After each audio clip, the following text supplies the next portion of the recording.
அண்மை செய்தி பாஜகவில் இருந்து விலகி அதிமுகவில் இணைந்த காயத்ரி ரகுராமுக்கு தற்போது மகளிர் அணி துணை செயலாளராக பொறுப்பு ஆனது வழங்கப்பட்டுள்ளது. விவரங்களை செய்தியாளர் நந்தினி வழங்க கேட்கலாம். நந்தினி, விவரங்களை பதிவு பண்ணுங்க. வணக்கம். அண்மையில் அதிமுகவில் இணைந்த காயத்ரி ரகுராமிற்கு மகளிர் அணி துணை செயலாளராக பதவி நியமனம் செய்யப்பட்டிருக்கிறார்.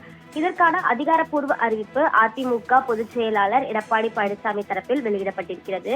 அண்மை காலமாக திரைப்படங்களில் இருந்து ஒதுங்கியிருந்த காயத்ரி ரகுராம் பாஜகவில் இணைந்து செயல்பட்டு வந்தார்.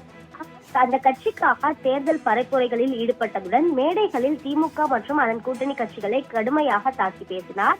இவருக்கு பாஜகவில் வெளிநாடு மற்றும் அண்டை மாநில தமிழ் வளர்ச்சி பிரிவு தலைவராக பொறுப்பு வழங்கப்பட்டது.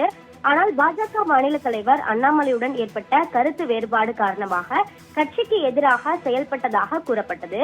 இதையடுத்து பாஜகவில் இருந்து 6 மாதம் தற்காலிகமாக அவர் நீக்கப்பட்டார். இந்த நிலையில்தான் கடந்த 2023ஆம் ஆண்டு ஜனவரி மாதம் பாஜகவில் இருந்து விலகுவதாக காயத்ரி ரகுராம் அதிகாரப்பூர்வமாக அறிவிப்பு வெளியிட்டிருந்தார். அது மட்டுமல்லாமல் பாஜகவில் பெண்களுக்கு பாதுகாப்பு இல்லை எனவும் குற்றம் சாட்டியிருந்தார்.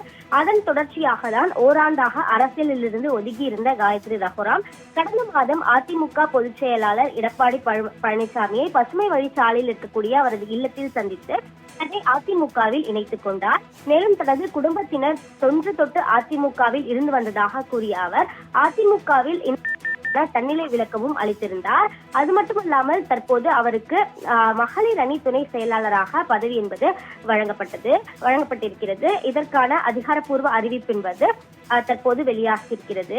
ஏற்கனவே பாஜகவில் இருந்து செயல்பட்டு வந்த நிலையில் கடந்த மாதம் அதிமுகவில் காயத்ரி ரகுராம் இணைந்த நிலையில்தான் தற்போது மகளிர் அணி துணை செயலாளராக காயத்ரி ரகுராம் நியமனம் செய்யப்பட்டிருப்பதாக அதிமுக பொதுச் செயலாளர் எடப்பாடி பழனிசாமி அறிவிப்பு வெளியிட்டுள்ளது குறிப்பிடத்தக்கது.